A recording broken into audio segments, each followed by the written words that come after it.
suis issu d'une famille de sportifs. J'ai commencé le sport très tôt. Et en fait, ça s'est fait comme ça au fur et à mesure.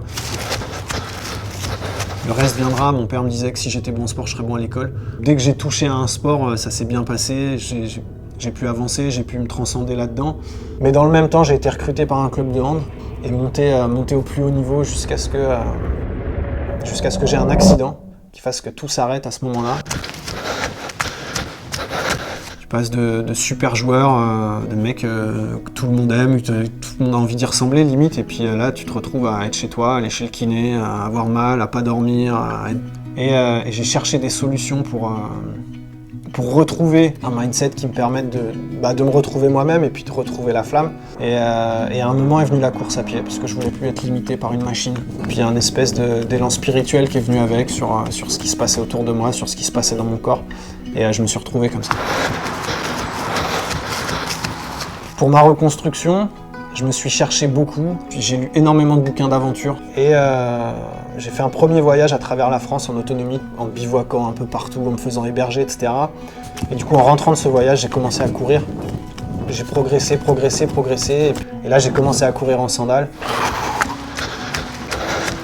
Et là, j'ai ouvert une parenthèse de ma vie énorme. Ça a changé beaucoup de choses. Je suis parti en Écosse avec un ami qui lui est explorateur et vidéaste. Faire un peu moins de 1000 km en Écosse, majoritairement dans les Highlands. L'idée, c'était de travailler sur la déconnexion. Comment retrouver du temps long dans ce temps court de 15 jours d'aventure. Et c'est un vrai chemin, et on a beaucoup à dire là-dessus, et à réapprendre en fait, à se réapproprier le temps. Et ça a été une vraie révélation pour nous sur le voyage. Il y a une montagne que j'en ai fait un peu ma montagne sacrée, un peu comme le Kailash pour les bouddhistes, c'est les Drus. C'est 2 sommets dans le massif du Mont Blanc.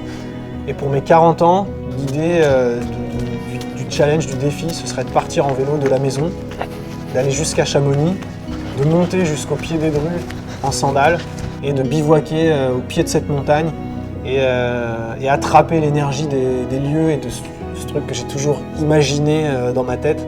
Donc c'est vraiment le gros projet 2025.